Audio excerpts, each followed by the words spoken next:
Okay, so I just share the screen. Is this going to work? Yeah, give that a try. Okay. And let's see here. So if I do. Okay, so thank you all for attending. I thought today I'd give an update on a specific system. It's the first TESS circumbinary planet that we discovered with the so-called 1-2 punch method. So thanks to a lot of people that contributed brain power, that contributed data, that contributed computer time, and most of all contributed money. So thanks to everyone. So just a quick outline, I'll tell you the old stuff. So what we've published last year, what the new stuff is, then I'll just give a quick summary. So this paper published in 2021 December, the title is pretty straightforward. It says, well, we discovered this transiting circumbinary planet in one sector of TESS data. So that's TIC 1729. And this sort of summarizes what's going on. And so on the left-hand side, we see the FFI light curve from sector 21 of this, TIC 1729. And we see a secondary eclipse just appearing right at the start, a primary eclipse and a secondary eclipse. Now, if we zoom in on those vertical green bands, we see two transit-like events.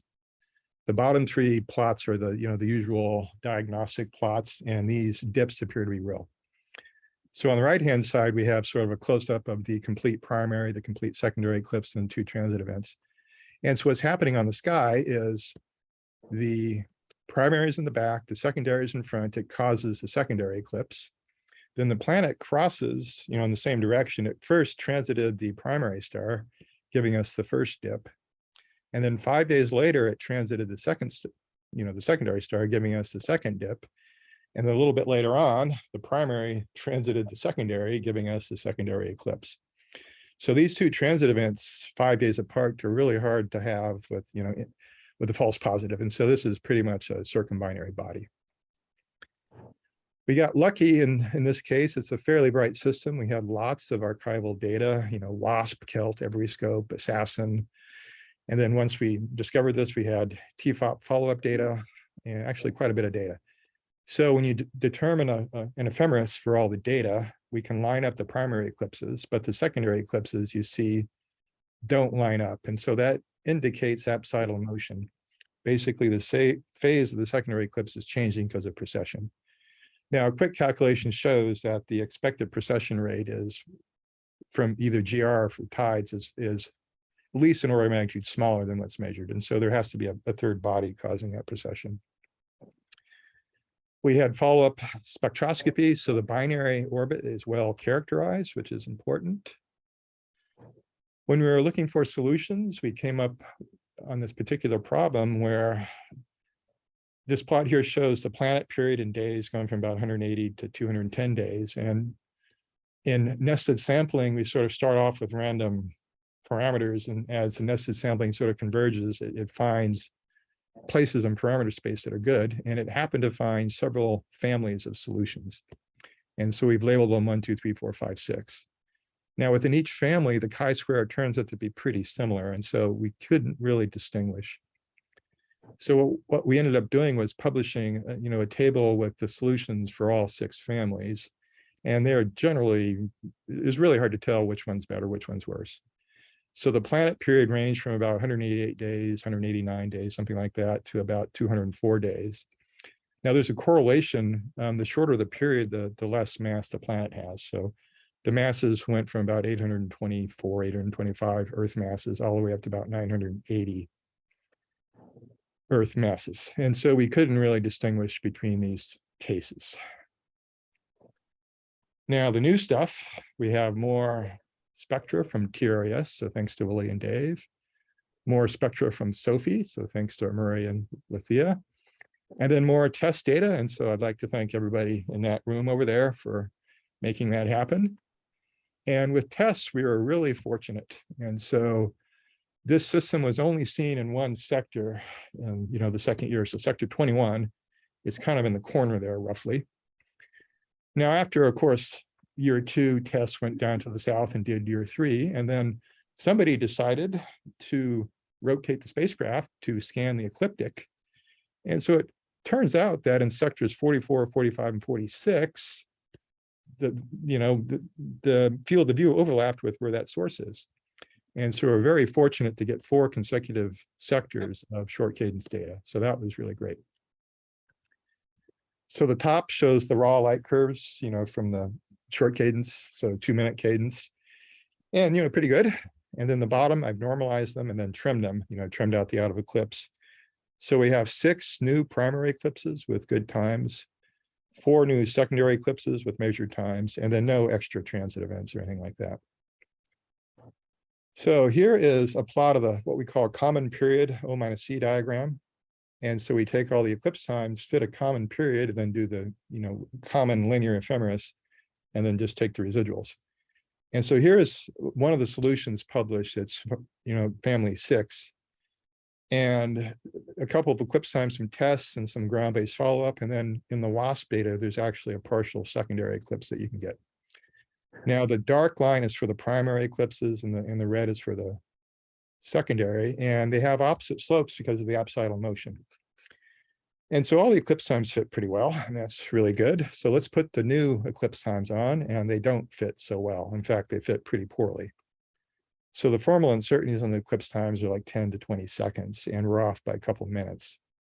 And so none of the solutions published in the paper, when extrapolated to the new TESS data, actually fit. So that's kind of a bummer. Now, if we actually do just take the O-C values that I showed and just look at the periodicity, there's a periodicity between about 80 and 85 days. So you double that to get the period of the third body. And so this graph here shows the O-C values phase at a period of 82.8 days. So you double that, you get a period around 165, 166 days. Now, this is where a supercomputer comes in handy. And so what I did is a extremely brute force method, but what I stepped along the planet period. So we have a lot of parameters, including the planet period, held the planet period fixed at a certain value, tried to optimize everything else, and just kept stepping, and then threw everything on the supercomputer and just started calculating models, and then saved the chi-squares. And so this graph here shows the period of the planet versus the delta chi relative to the best model in a log scale. And so we see a nice little minimum around 165 days. And with the possible exception of something near about 157, 158 days, I don't think there's any other families of solutions that would work. So we take the solutions near 165 days, we feed them into the Monte Carlo, Markov chain thing, and then we come up with a good model. So we take that new model, calculate the CPOC diagram, and then look at the residuals, and we see that the eclipse times fit much better compared to the old one. So that's nice. So this graph on the upper left shows the residuals of the TESS eclipses with the new model, and by and large, they're pretty good. There's some little problem there, but overall, it looks pretty good. Now, I don't have it here, but if you make the graph for one of the published models, they're all over the place. So a huge improvement. And then the upper right, we're showing the residuals, for the predicted RV curves. So here's McDonald's, the TRAS, and the SOFI. So the scale here is pretty small, so it's 0.2 kilometers per second. So overall, pretty decent fit. So we get a period of 165.18 plus or minus 18, or 0.18 days, eccentricity of 0.7176. The planet mass has gone down relative to the published in the previously published papers, so about 560 Earth masses. Radius about 11.6 Earth radii. That gives you a density around 2 grams per cc. Now, I won't read all the summary, but I'll just jump to the bottom. So we have more data, and we got better models. And so if I take the best fitting model and wind the clock forward, we discover that there won't be any planet transits occurring until around January of 2035. So 13 years. And so the planet orbit precesses on some short time scale. And so the last observable eclipse would have been a summer of June of 2021. And so unfortunately, in the near future, there won't be any events that we can see. Now, the best fitting solution seems to be dynamically stable. It's fairly long period ratio, but I really should check the posterior sample and do a much more thorough stability. But the preliminary results show that it's a decent solution, and it seems to be stable, and it has the advantage of actually fitting all the data. So thank you for your attention, and I can take a few questions.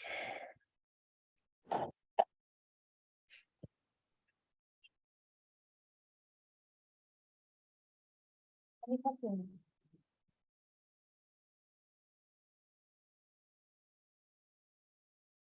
No, okay, we'll move on to the next talk then.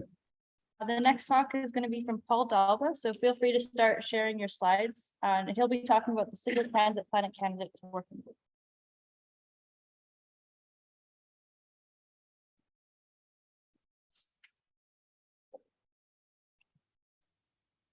Can everybody hear me now? Yeah. Okay, great. Can you see the slides? Yeah, looks good. Cool. Okay.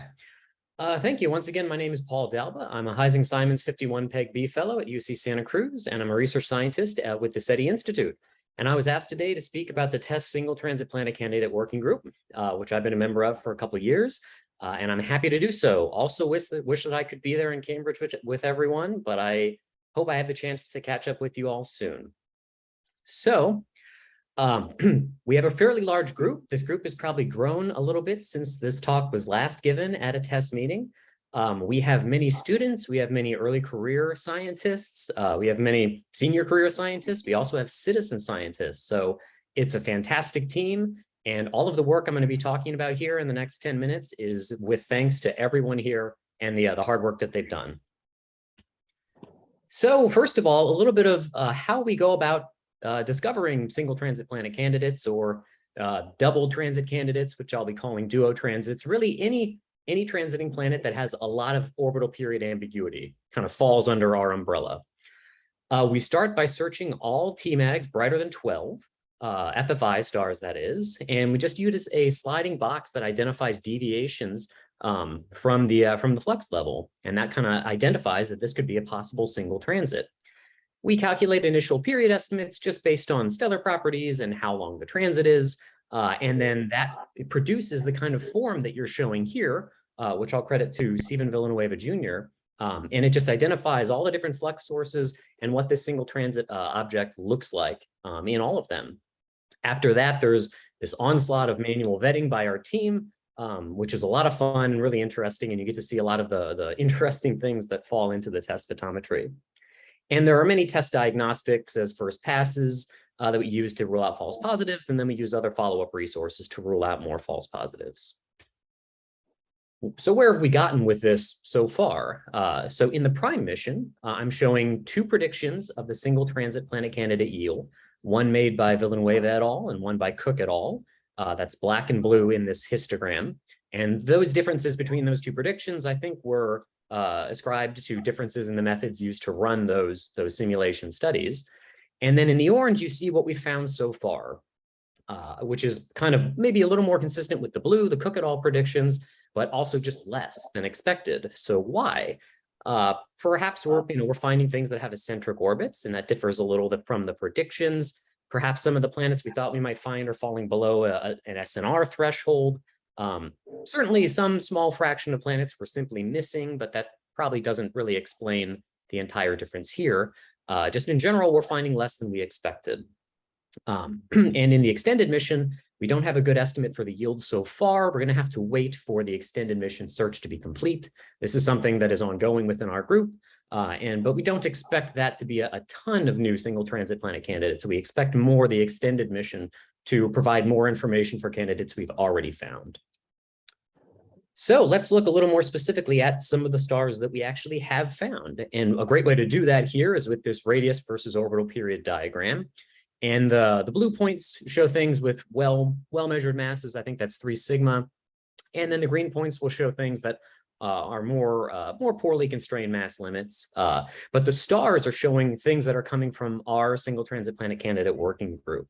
And just what I like seeing in this figure is that the stars are just all pushing everything over to the right on this figure. So our group is really pushing the envelope as far as orbital period goes for the things that TESS is discovering. And I think that'll be one of our big contributions to the end legacy of this entire project. And you can work through all the descriptions here and see all the different papers that are in prep of all the really cool planets, some of the longest period planets found by TESS, some of the coldest planets found by TESS. Really interesting gems are packed into here. So folded into that plot is also just the enormous amount of follow-up that we're doing to confirm that these are actually genuine signals and then to learn more about the systems.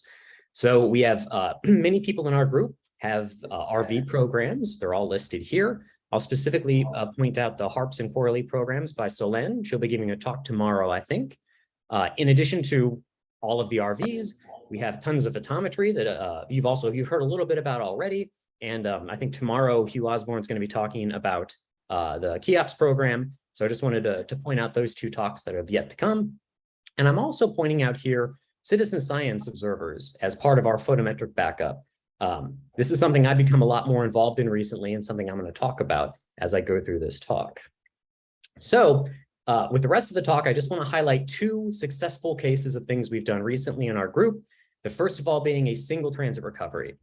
This is TOI 4465. This was a single transit giant planet in TESS sector 40. You can see the single transit right there. It's a pretty wonderful light curve.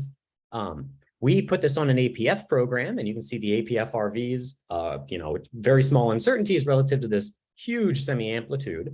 This is a 6 Jupiter mass planet, so it was pretty readily able to be characterized with the APF. We found it had an orbital period of about 102 days, and that allowed us to predict a plus or minus 3-day 1 sigma transit window last month, so in September.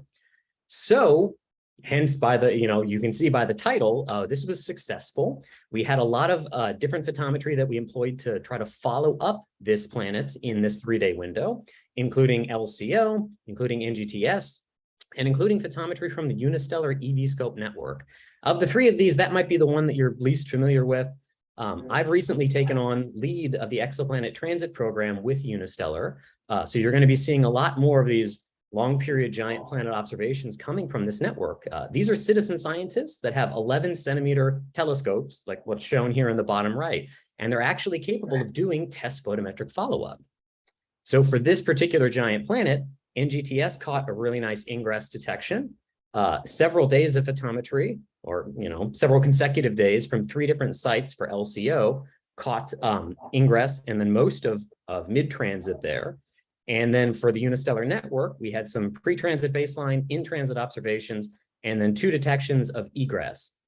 The egress aligns with the LCO data, which aligns with the NGTS data, so it's clean, we caught it, we're all really excited that essentially now this planet, it has no orbital period ambiguity. It's characterized, it's measured, it's ready to go. And that's a big success. That's the end goal that we want for all of our detections. So happy ending there. Another happy ending here for TOI 1812. Unlike 4465, this is a duo. This is a really cool system of 3 planets. It's a sub-Neptune, a Neptune, and a Jovian. The Jovian was the duo transit. I'm showing data here courtesy of Hugh Osborn. HARPS data stacked on the left, and then the TESS data on the right. So the outer Jovian planet, which is at the bottom here, the HARPS data was kind of consistent with several different orbital period aliases. 3 of the most likely ones were 78 days, 87 days, and 111 days. So we had to go about tracking down each of these 3 aliases to determine which one was the right one. Now, there were a couple different groups that went about doing this. I'm going to show data from the Unistellar network, again, because I'm a little bit biased about that. And that's the new effort that I've been trying to bring into the community. Starting with the 71-day, we had a lot of participation here from the network. And I'm emphasizing this is mostly citizen scientists. These are just people who have these telescopes. Occasionally, you'll see me or a colleague of mine in there too, but this is a citizen science effort. There's a bit of scatter in the data, but if you just focus on those binned blue points, you see that the red model, which is the expected transit for a period of 71 days, doesn't go through those blue points. So that's a non-detection. Same thing happened at a period of 87 days. We have the bin blue points, which are all the citizen science data put together, and the red model clearly doesn't go through there. So we were feeling pretty good about the 111-day orbital period as it came in. And just as I was showing before, we caught an egress here with the unistellar network. This lined up with an egress that was caught by an SG1 observer in Poland. And there's a handful of other data sets here that also made detections, including LCO and NEOSAT as well. So again, a successful recovery of a duo transit, a different type of period ambiguity from our group. For my last slide, I'll just give a little bit of a look of what's to come. For extended mission 1, year 3 in the south, 60% of all year 1 single transit planet candidates retransited again. So that made them duos, which makes them easier to follow up. It's not quite analogous for year 4 as a repeat of year 2 in the north. So we're still working on that a little bit. But in extended mission 2, we're expecting that over 80% of duos will show a third transit. And so in many of those cases, we will have completely resolved the period ambiguity with TESS data alone, which is great. TESS kind of did its own follow-up. And the stragglers that are left over will be much more refined. So we should be able to clean them up with our ground-based follow-up and our space-based follow-up too. There's a couple programs coming out of cycle 5, one of which you already heard about, which was Diana Dragomir's, the key project for TESS reaching for cooler planets. And I also picked up a small program that's meant to enhance the number of observations that this unistellar network is doing in support of the TESS mission. So look out for a lot more results on that. And I believe I'm out of time. So thank you for your attention.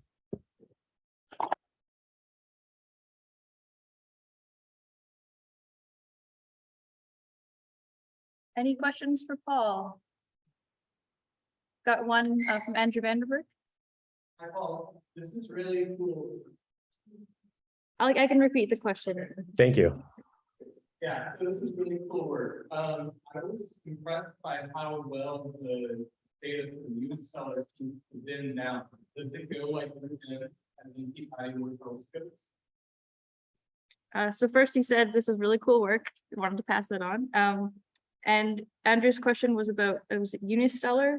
Mhm. He was impressed at how it bends down, and does it go as root N As you keep adding more telescopes. as you keep adding more telescopes?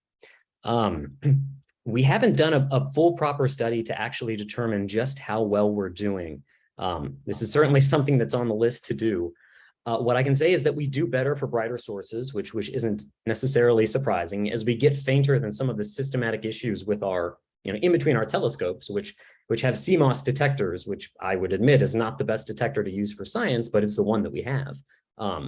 In that case, the fainter you are, the more you get into the systematics, and then you certainly will not be bending as root N. But we're getting down to 2-3 millimag on bright stars that are 9th, 10th magnitude if we can bin up, dozens and dozens of data points as we've done here. So we're pretty excited about that. Great, thank you, Paul. We'll move on to Michael. I'll be sharing your slides.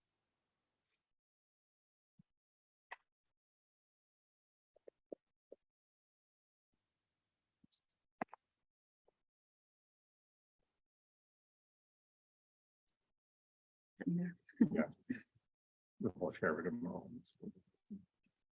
I don't know the best one. Bobby, would you have a suggested way to present PDFs? Probably to view. Or you can just do yellow. Actually, I'm not sure. Oh, you That's can drag this to the bottom. Oh, this view. View and full screen.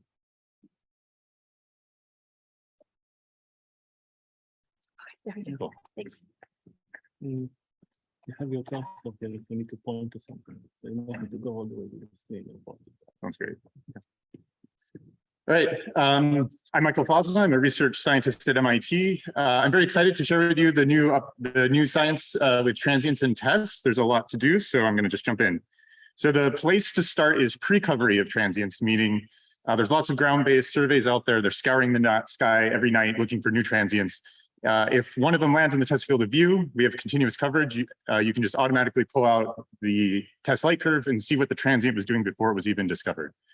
So by way of example here, all the type 1a supernovae that have been discovered while TESS was looking since Sector 1, right at the beginning of the mission. And there's almost 800 of them. So, the main thing is there's a lot of transients out there that you can get TESS data for. At the bottom is an example of what a type 1a supernova light curve looks like in TESS. And the main thing you'll see is this flat baseline, and then the going up to an early time rise. And what you get from TESS is estimate of the time of first light. So the moment that the supernova explodes, that's a unique observation from TESS, and then a characterization of the shape of that early time rise. So what is the science you can do with this? The main thing for supernova is trying to figure out the progenitor star systems of those supernovae. So I'm going to start with the type 1As. So these are thermonuclear explosions of white dwarfs. They must explode from interactions with some companion star, but there's a long-standing question of what the nature of that companion star is. Is it a single degenerate system, meaning that the companion is a main sequencer evolved star and the white dwarf accretes from it and explodes? Or the alternative is the double degenerate, where you have two white dwarfs that merge and explode after that merger as a type 1A. So we had 300 TESS light curves that have detections of type 1a supernovae. Sorry, the way you do this experiment is you look for an interaction of the supernova blast wave with the companion star. So most of those models come from this paper by Cass in 2010. The yellow-orange stuff, that blob is meant to be the supernova blast wave, and the blue is the companion, and there's a kind of bow shock just as the companion interacts with as the blast wave slams into the companion. That bow shock heats the material and produces some extra flux. So the idea of the early time TESS light curves is there's a little bumper wiggle that corresponds to that shocked emission from interaction with a companion star.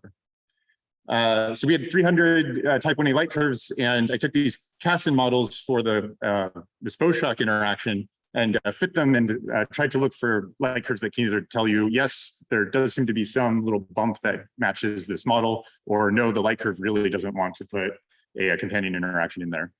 And what we ended up finding were two of each. So the top two are very nice, smooth light curves. It really doesn't want to put the companion model in there. And the bottom two are two light curves that prefer to add a little bit of a companion signature. So the companion signals are those lower red lines. So it just gives you a sense of how subtle and small this interaction you're looking for is, and how valuable the test data are, because they're continuous and they're very high signal to noise.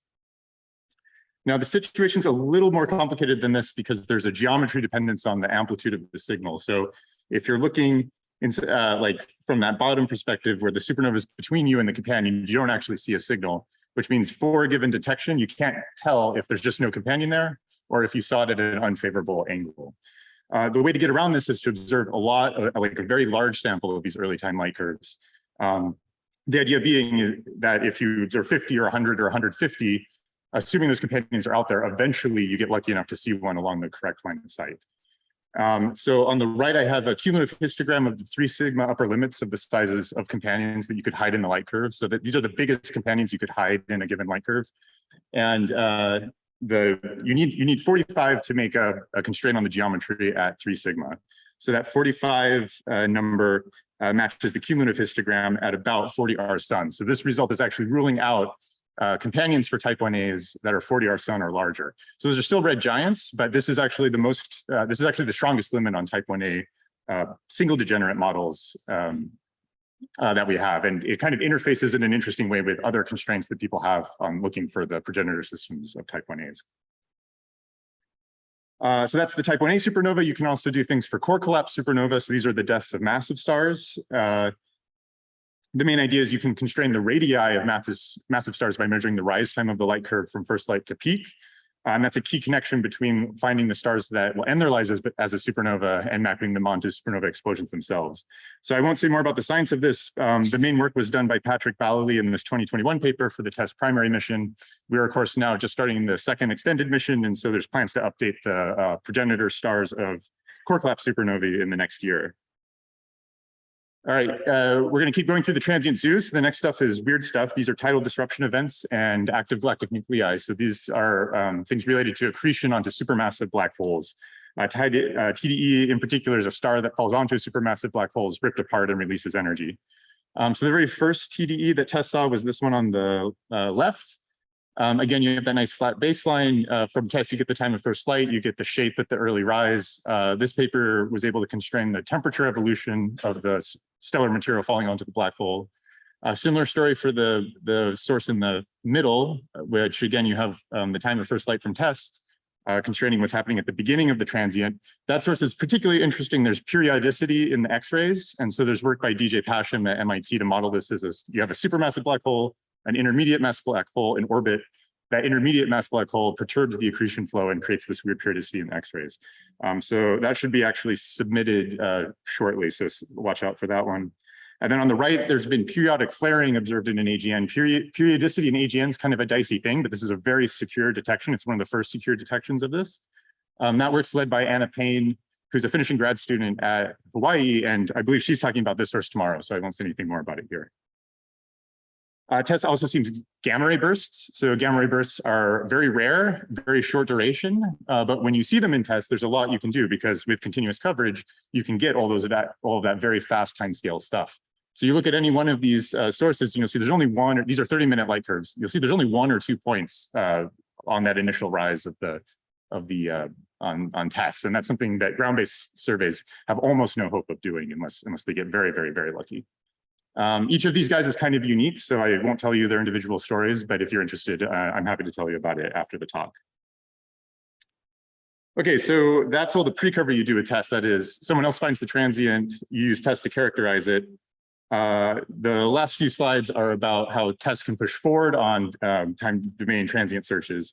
A lot of that's enabled by TICA, which of course the data are released every 7 days. So this isn't really real time, but it's kind of semi-real time. That's fast enough that if you can find transients in the TESS data, there's interesting things you can do with it. First, I'll talk about this work on classifying and predicting key parameters of the transients. This is work led by Daniel Muthukrishna at MIT. He's in the front row here, so talk to him if you want to get more details. The main idea is that you have data streams coming in from different transient surveys, and you'd like to be able to characterize the transients as they come in to figure out which ones to prioritize for follow-up. This is going to be a huge problem for Rubin Observatory, which of course has tens of millions of transient alerts predicted. So, one idea is if you can figure out what that is from scarce data at the beginning of the light curve, you might know which ones to look for. And Daniel's taking TESS data along with ZTF data and kind of figuring out how to predict both the classifications and things like the maximum light of the transients as the data come in. We're especially interested in my group in very short timescale transients, these so-called fast blue optical transients. I won't really talk about the science, but the main thing is that they're evolving on timescales of just a few days or even less than a day, which makes them very, very hard to do from the ground. There's just a handful that have been discovered in ground-based surveys that we have follow-up observations for. And TESS might have an edge here because it has continuous coverage. So this is work led by Rahul Jayaraman, who's a grad student at MIT. These are 3 transients that Rahul has found in TESS FFIs that were missed by ground-based surveys. And especially that blue transient at the bottom, it lasts just a couple of days. So that's kind of the key place that we're looking for TESS. The other thing to think about is multi-messenger science, especially things like kilonova, that is merging neutron stars. Jeffrey Moe, who's also a grad student at MIT, has thought about how TESS might help with this.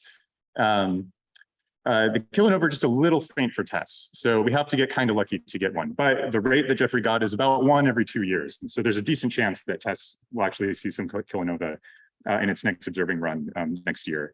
And just to give you a sense, and the comparative advantage here is TESS has this wide field of views. So the error ellipses for gravitational events are huge, but you can actually search them pretty efficiently if one lines up with the TESS field of view. Okay, and this is my last slide, just the future ahead. The main point is for supernova science, TESS is actually going to do a huge amount of science work in terms of progenitor systems, just as the sample grows. So again, this plot that constrains typical red giants, it's going to shoot to the left over the next 2 or 4 years. So we'll either detect a bona fide single degenerate system or we'll be able to basically rule it out. The other thing I'm particularly excited about is TESS plus ultrasat. So ultrasat gives you continuous monitoring in the ultraviolet. You combine that with TESS, you get a color. And that constrains things like the temperature and photospheric radius evolution of the transients. So that will be a lot of interesting science you can do from that. Okay, and I'll go ahead and end there.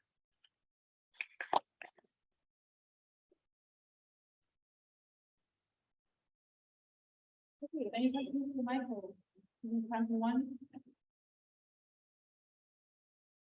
Have there been any supernova where you clearly do see evidence of breaking out from the giant companion? Yeah, so for on Zoom, the question is, has there been any supernova where you have clearly seen the interaction with the companion star? right? Yeah. So it's just the two candidates we've got are these two, and they're just candidates. There are some tricks maybe to confirm them in the future, but actually the data come in so quickly that we'll be better off trying to find them, take the candidates, and then do quick follow-up. And I guess I could say in the literature, there are like a handful that people argue about, but it's ambiguous. Yeah. Great, let's thank Michael again.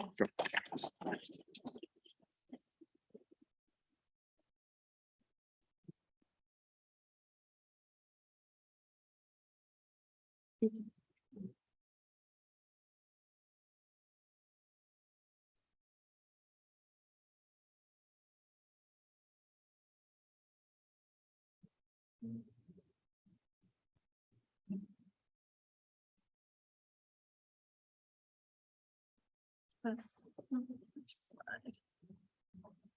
No. All right, Malena Rice is going to talk to us about solar system science. All right. Hi, everyone. My name is Malena Rice, and I'm a 51 PEG fellow at MIT and an incoming assistant professor at Yale next year. And today I'm really excited and honored to be talking to you about TESS solar system science.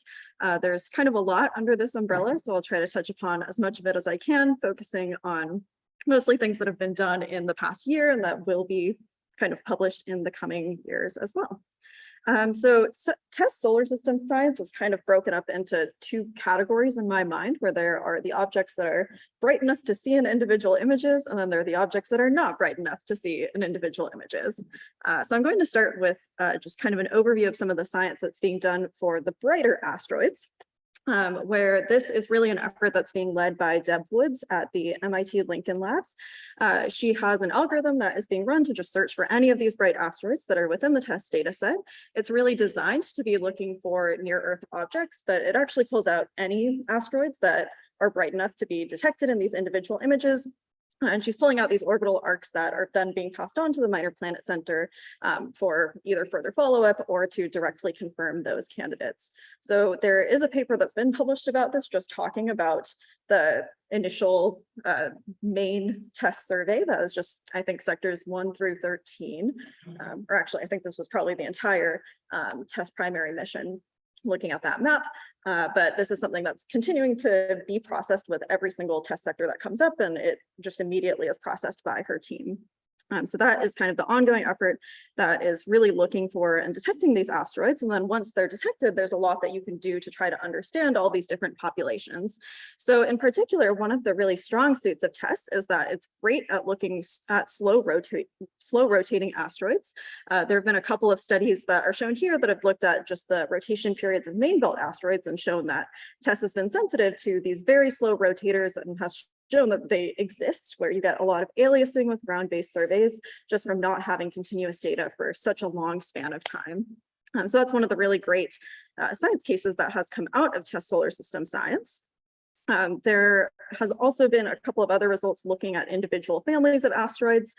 Sabo et al. 2022 showed that older rotational families generally have smaller rotational amplitudes. So this is sort of a suggestion that maybe those populations are dynamically evolving due to these small impacts that are sort of forcing them to become more spherical over time. And they also showed that the rotation period distributions are a little bit different in the cores of these asteroid families versus the outer region. So that can tell us a little bit about how these asteroids were initially formed, if they were sort of formed collisionally or through breakup of larger asteroids.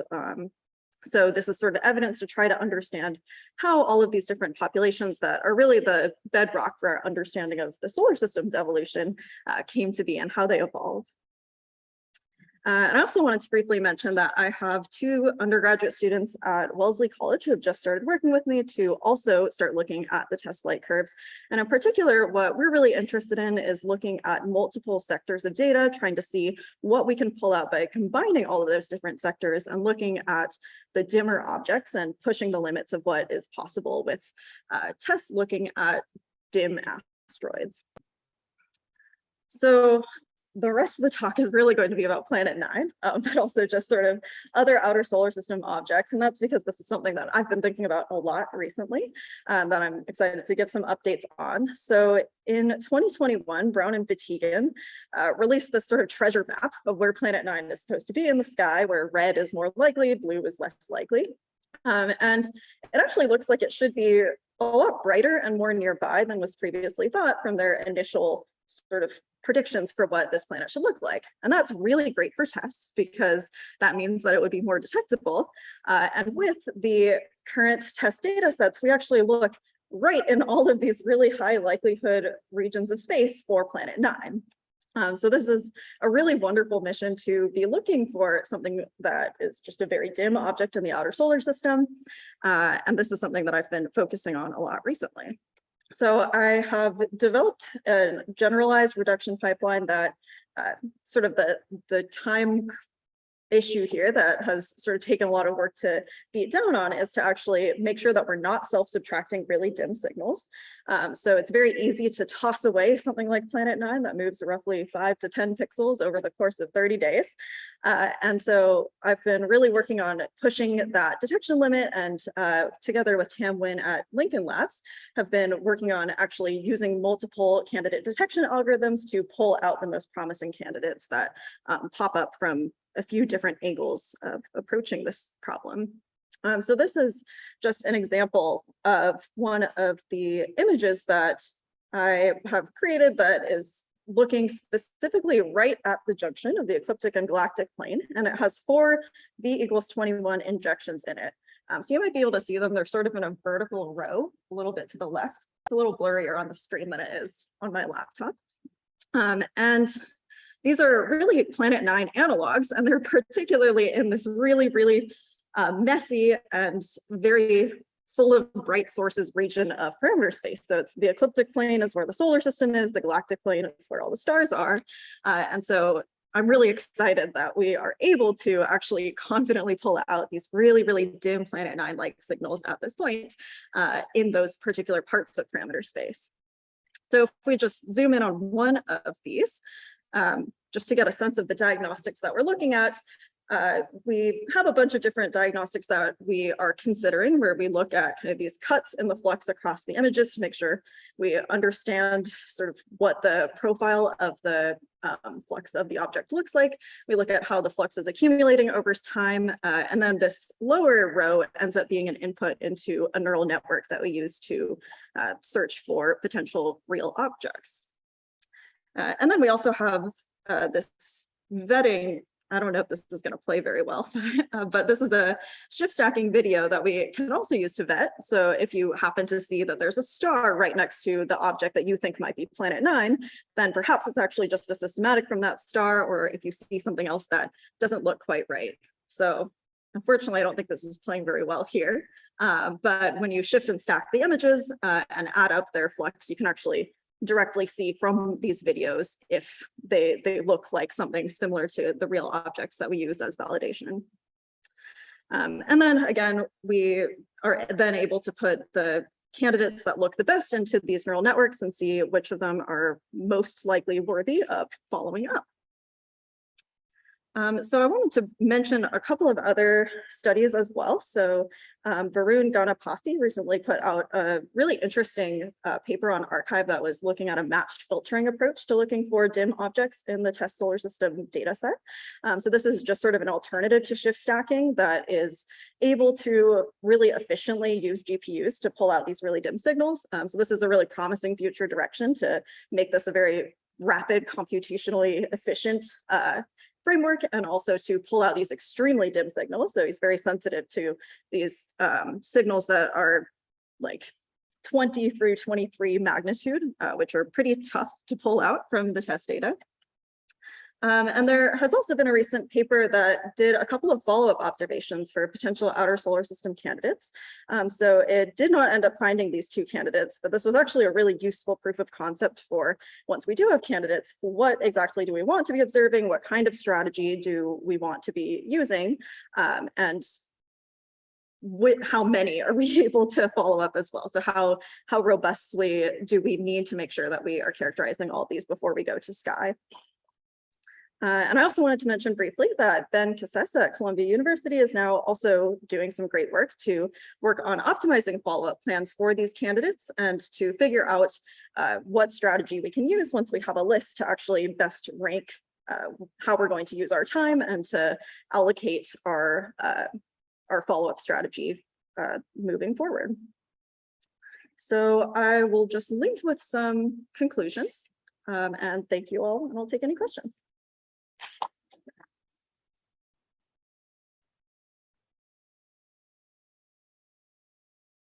One quick question for Malena.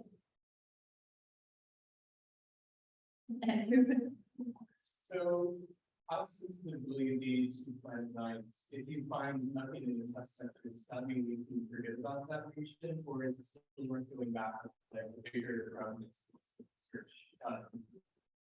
Yeah, so that's sort of addressed by the injection test, where we're going to have sort of a map of what we're sensitive to at each part of the sky. I think our detection limit in this really messy part of parameter space is looking like it'll probably be around b equals 21, maybe 22, but that might be pushing it.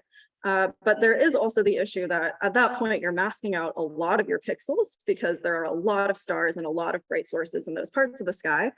So there's a possibility that if you're masking out 20% of your pixels, then maybe Planet 9, which moves very little over a sector, could have possibly been in one of those mass regions. So it's probably not going to say 100% it's definitely not here, but it's searching over most of the possible parameter space. Okay, let's take Malena again if you have more questions.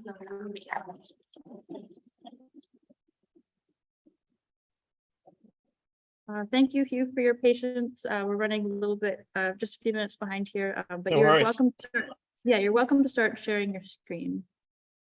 Okay.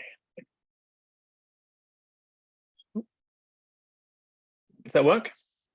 Yeah, looks good, and you sound good and clear. Okay, great. Yeah, so I'm going to be talking a little bit about ESA CHEOPS and the updates that we've had from the last couple of years. I'm Hugh Osborn, by the way. I was at MIT, but I'm no longer in the States, so I wasn't able to join you for this science team meeting, unfortunately. So Diana's already nicely introduced CHEOPS, so I don't need to spend too long on this slide, but it's a 30-centimeter space telescope in low Earth orbits, and it was launched at the end of 2019, and it's now most of the way through, or most of the way through our initial primary mission, with the end date in July 2023. I will talk a little bit later about what happens after that date, but it's a space telescope dedicated to transiting exoplanets, much like TESS, although of course it's a targeted space telescope, so it's characterizing known transiting planets more than it is detecting transiting planets through surveys. And usually it's more precise than TESS.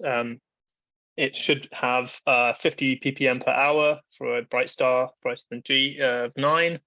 And Diana already showed this great work from Dominic Otto, showing that a single CHEOPS transit is typically worth about 5 or 6 TESS transits, although, you know, with some caveats depending on if you're a faint star or a crowded field. And I always like to show the Newton-Loopy light curve, which I think is the best demonstration of the precision of CHEOPS. You know, these are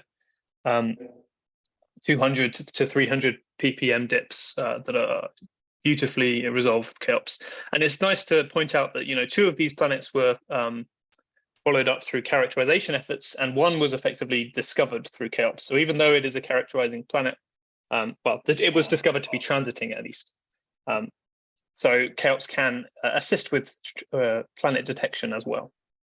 So I thought I'd just highlight some new results from CHEOPS, specifically from the CHEOPS GTO, which I am part of. We have the lion's share of CHEOPS observations, something like 80%, and 20% is community. But actually, a lot of this is dedicated to not specifically transiting planet follow-up or detection, so atmospheres and stellar characterization. We have about 28 published papers and 29 in prep, with about half of those involving some coordination with TESS or some, you know, data from TESS. Some of those include HD 93963, which Luisa Serrano is going to talk about tomorrow, This was a low signal to noise candidate that wasn't a TOI, but we managed to pick it out of the data and confirm with CHEOPS observations.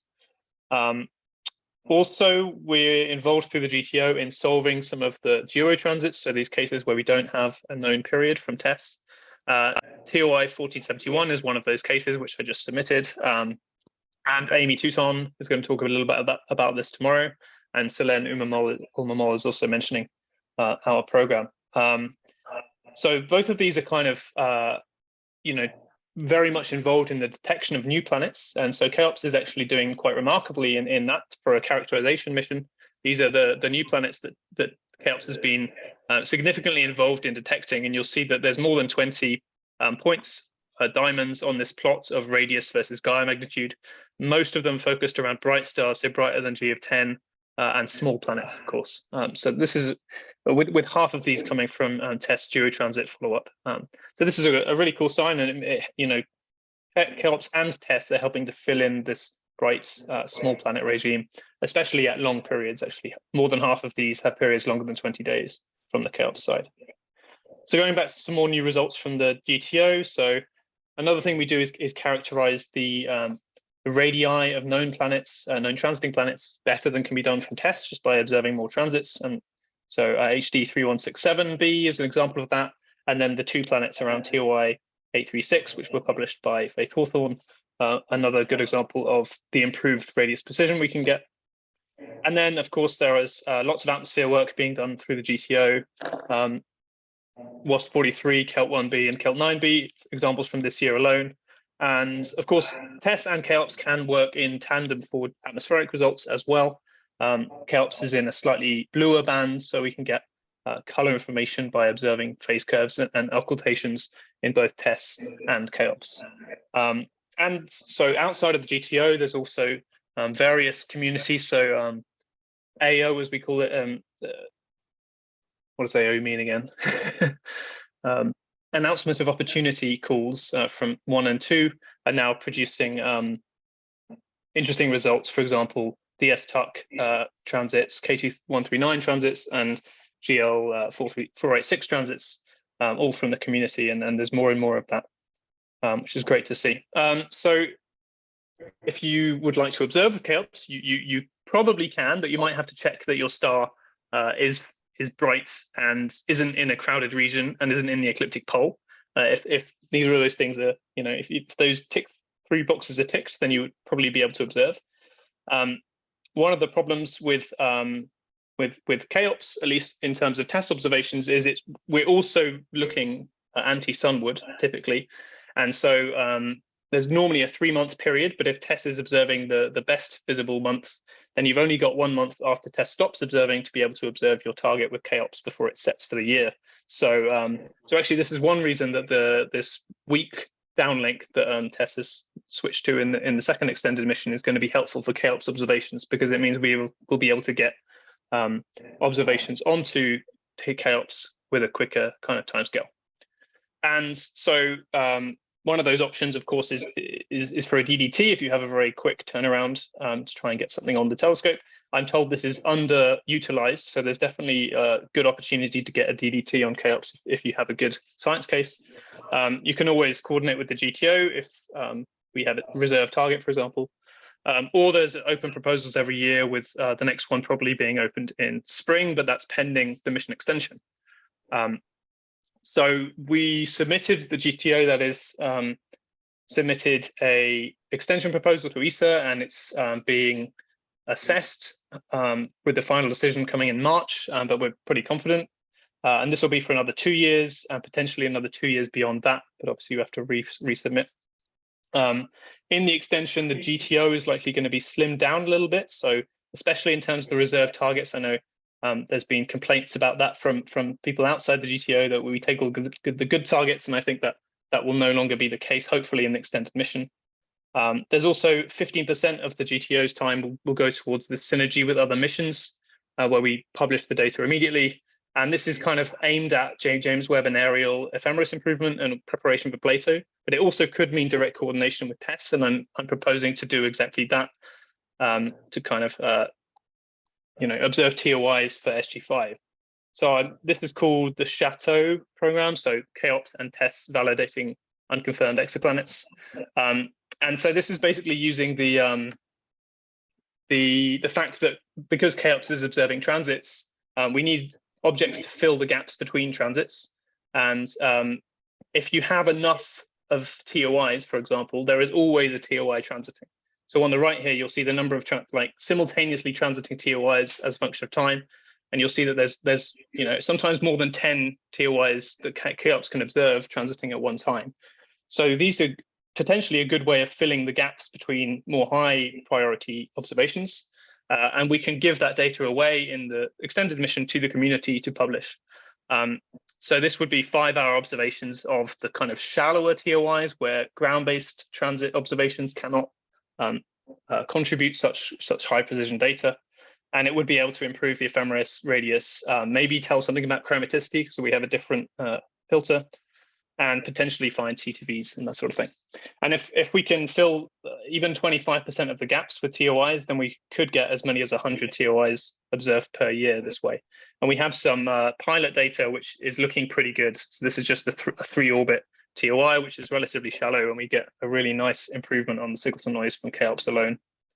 And we would publish the transit or the target list online for contributions from community, so that you can tell us which targets you really want CHEOPS to observe, although we can't guarantee that because these are fillers, or you can tell us which targets definitely aren't planets, in which case we won't observe them. So this is moving forward in the next few weeks because we're choosing, we're proposing new programs for the extended mission. So I will be in touch with working group leaders from TFOP in order to get support for this initiative.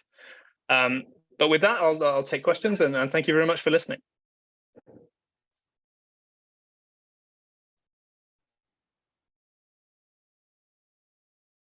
Any questions for you? All right, I'm going to pass this off. Actually, I have a question. Okay. Let me come up and just ask her. With a low Earth orbit, do you have a problem with hot pixels increasing with time?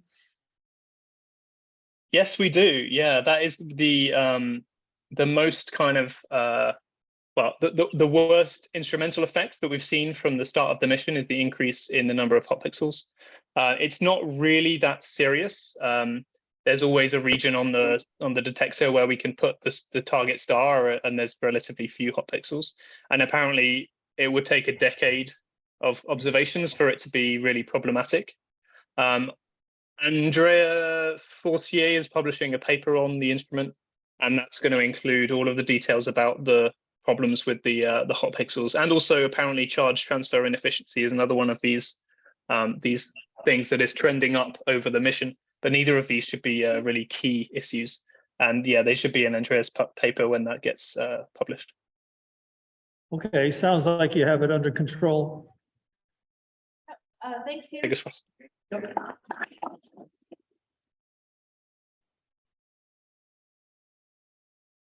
So we have 20 minutes at the end here where I wanted to have an open discussion where I wanted the possibility of more interaction, both with the audience in the room and with people online.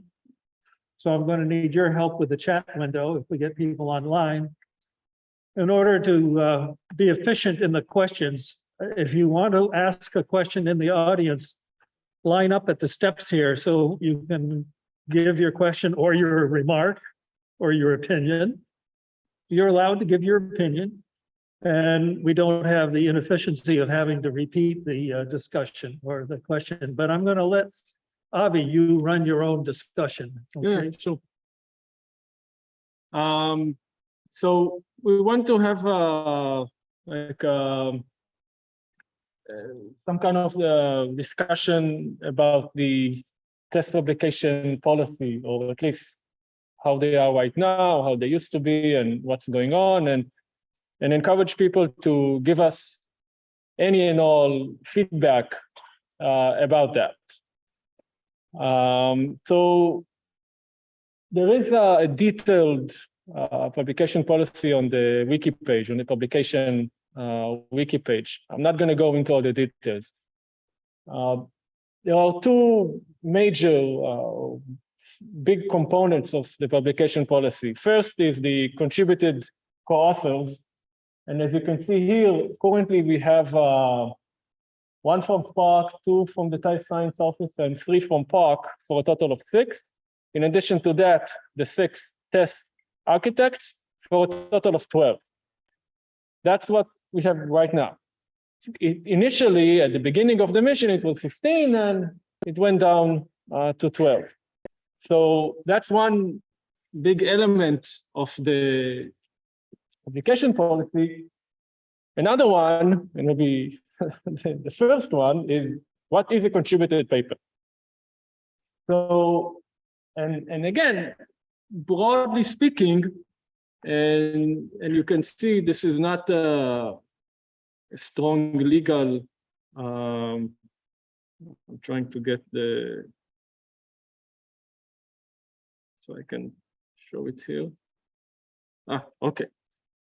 So you can see, broadly speaking, it's a discovery of a test transiting planet using test data for the first time. Now, and things that are very, very similar to that. In order to better define it, you should also say what is not a test contributed paper. So for example, if you do a follow-up on a previously discovered test planet using additional or newly observed test data, for example, you do some TTV analysis of a 2-planet system that is already published, but you got new data from TESS extended mission and you want to study the TTV better.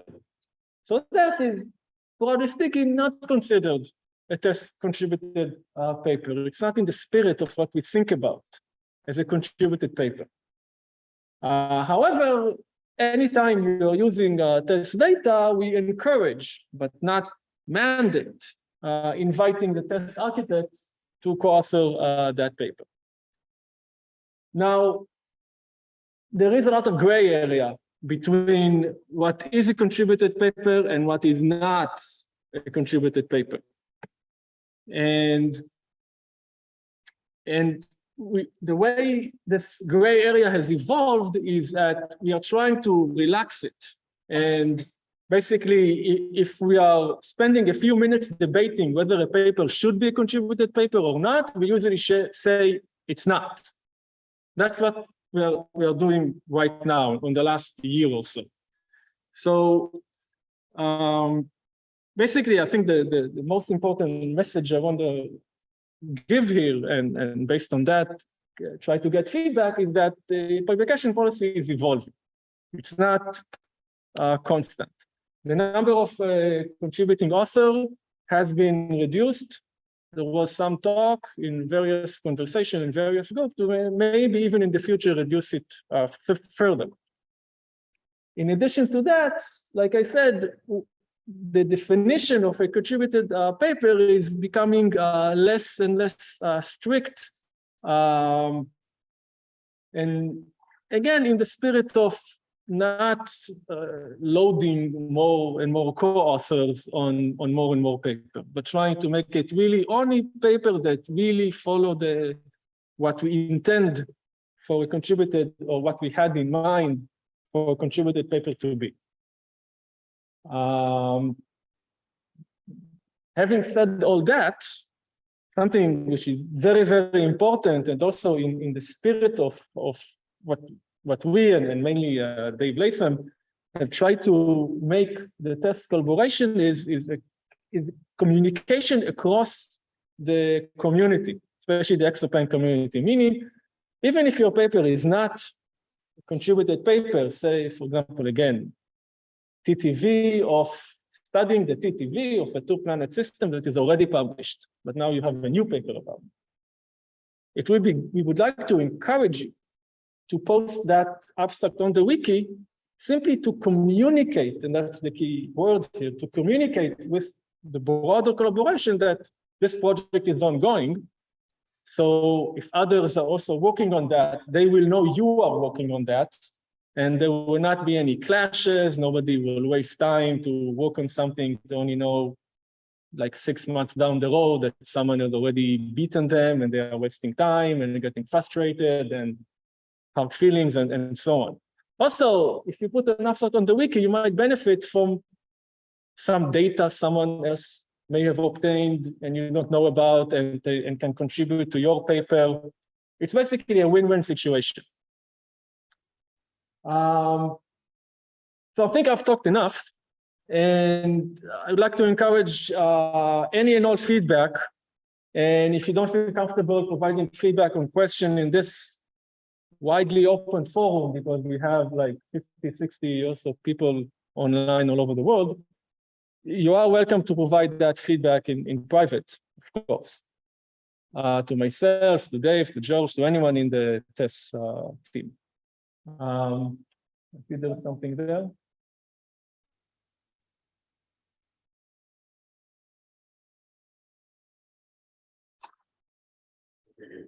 That's maybe it with this stuff.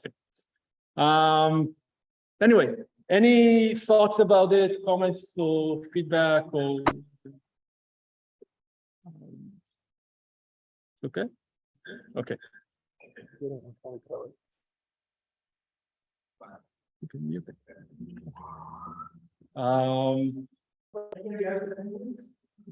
Andrew, I can always tell. Do you want to? Come on up. Yeah.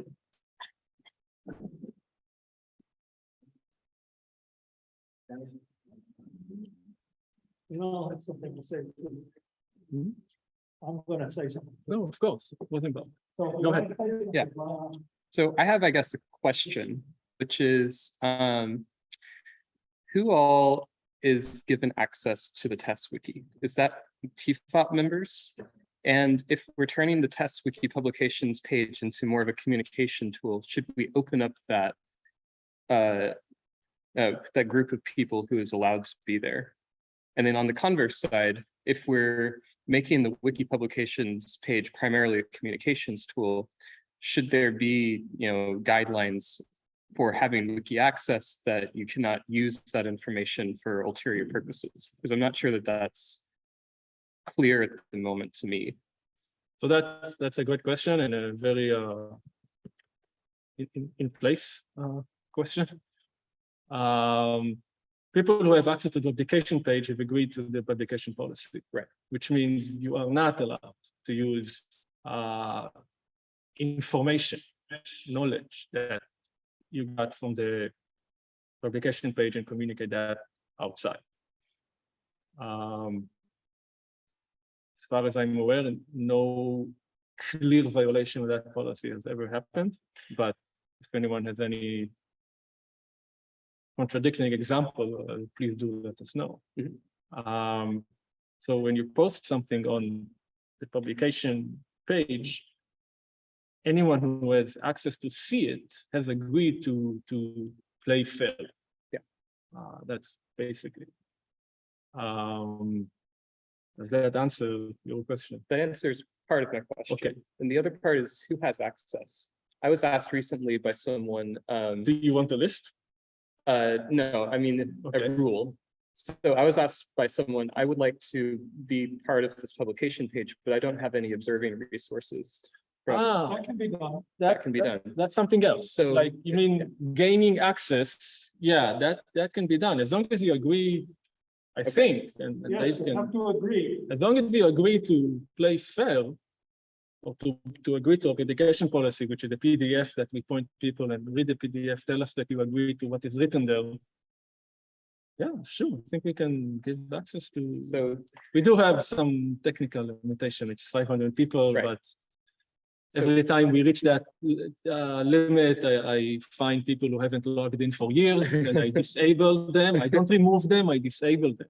So if they ever want to log in, they will see some message that they do exist, but they have been disabled. So it's okay. So how do members go about doing that? How if I had a friend who wanted maybe to that's a Dave question. Well, it should go through Avi. So basically email me and we'll take it from there.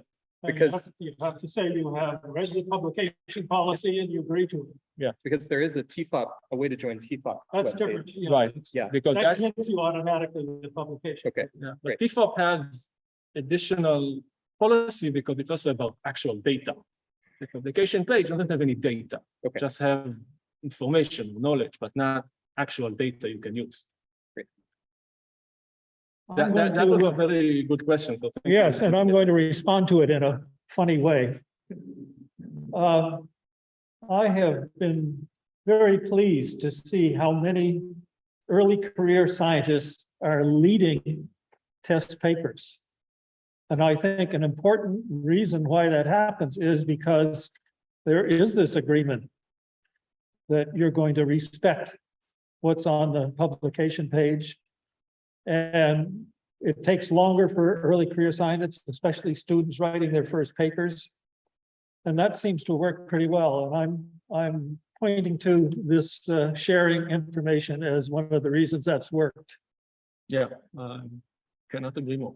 Yeah, I agree as well. And the difference between TESS and K2 is night and day. Isn't it? And I don't want That to was go our back. goal. I don't want to go back. Yes.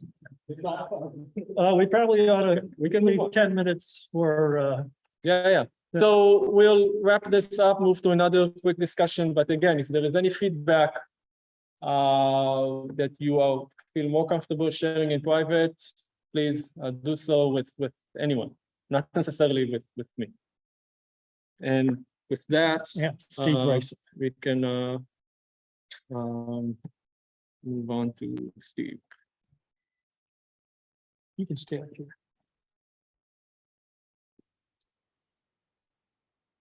Okay, Steve, we are moving to your discussion. You can share the screen and present your slide.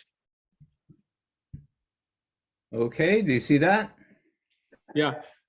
All right, so I just want to make folks aware that a new working group is formed, which is we're calling for the moment the Transiting Exoplanet Validation Working Group, which is composed of this very illustrious group of very opinionated people.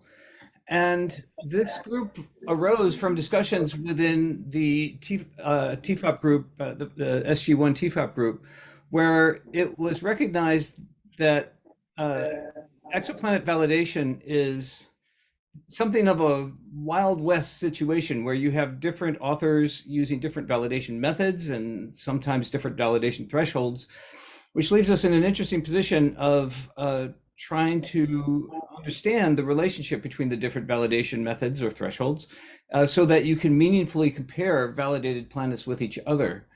And there was also some concern that it was unclear that the different validation authors were being kept to the same standards. And so there was a fair amount of concern about that, and in discussion in SG1, we decided to form a working group to think about this and think about how to talk about this to the community. That broke off from SG1 and took its own identity and gathered several more people who are not members of SG1 as part of it. And we've been meeting weekly. Our current activity is writing a position paper that tries to organize, I don't want to say classify, but sort of organize the different kinds of validation methods that are in the literature and compare and contrast them. It will have a section on how to do each method properly in the sense that when each method makes some, is on some kind of conceptual framework, and the question is that conceptual framework well implemented? For example, a VESPA-based validation uses VESPA, but VESPA makes several assumptions, and there seems to be some variation, shall we say, in whether or not different publications explain how well different publications explain whether those assumptions are satisfied. And so our intent is to provide some guidelines for practitioners and reviewers. Our intent is not to have some kind of standardization of validation. We feel that validation by definition is whatever validation paper passes peer review, and we're not trying to usurp the peer review process. But we do think that there needs to be a little bit more sort of common knowledge, and that's what this position paper is trying to put out. And it'll attempt to put the validation in context, contrasting it with confirmation, talking about how validations are contingent on our current state of knowledge in a way that one hopes that confirmation isn't. Of course, our internal discussions quickly show that there's a huge gray area there. And it's not like confirmation is that much more certain than validation, but there is a difference in approach and a difference in philosophy, and we're trying to bring that out in this position paper. So it's a very ongoing process. We meet once a week. The paper is in an early draft stage. We hope to have the paper done in the next 2 months and out on archive. We're not going to set it for peer review. It's more of a white paper, position paper kind of thing. If you're interested in taking part, of course, I'd like to hear your opinions here in this discussion for whatever time we have. But if you don't get your opinion out there, or if you want to take part more directly, just send me email at steve.bryson@nasa.gov. So I have a lot more to say, but I won't. And I'm just going to ask, what are your concerns about validation? I'd like to hear what other people have to say. All hands. Anybody want to express an opinion? They should unmute it. Yeah, you can unmute. Yeah, I mean, I'm always worried about the circular argument. You know, often the assumption is that these are circular planets, which is good for short period planets, but for long period planets, it worries me a little bit that the assumption of circularity for validation. So I'd be interested to hear if the working group is discussing that as well. We should be. Yeah, so that kind of detail does come up. That particular detail has not been directly addressed. On the other hand, we're still in the conceptualization phase, so we haven't tried to be exhaustive about our details, but we'll certainly make a notation that we want to talk about eccentricity and how that plays in. Actually, it has come up a little bit in that we have explicitly discussed what should one say about the priors of one's validation, and eccentricity has been mentioned as one of the priors. But I've started to see that more and more in the recon spectroscopy. For a few years, we have scheduled spectra at opposite quadratures. Of course, that assumes a circular orbit. And as we have targets with longer and longer periods, I have discovered that's not really a safe, we need at least a third observation to show us from the orbits, or maybe more. So this is getting out of control, but I've actually noticed that.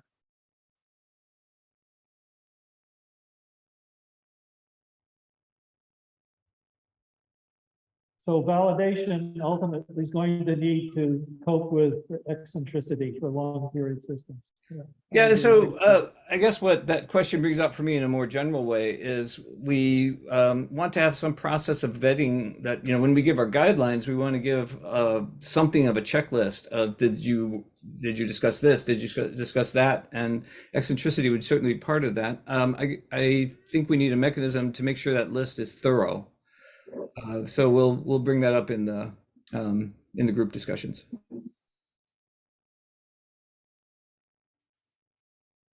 Well, we're on the hour. Mm-hmm. Last chance for anybody to express an opinion or make a comment. Or send me email. Come on, we can afford an extra. No, just want to. There are no more comments. Just have a few logistic announcements or reminders. So thank you, Steve. Obviously, this is the start of a very big and complex endeavor. So we are adjourned for today. We are starting tomorrow morning, Friday at 10 a.m. Again, East Coast time, local Boston time for those online. Coffee will be available starting 9:30 a.m. So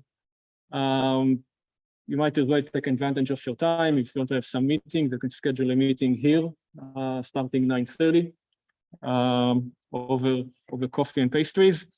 Tomorrow morning, there is a forecast for rain, so that may or may not affect how you plan to arrive here. Those who are speaking tomorrow, if you haven't uploaded your talks, now is the time through the Dropbox link.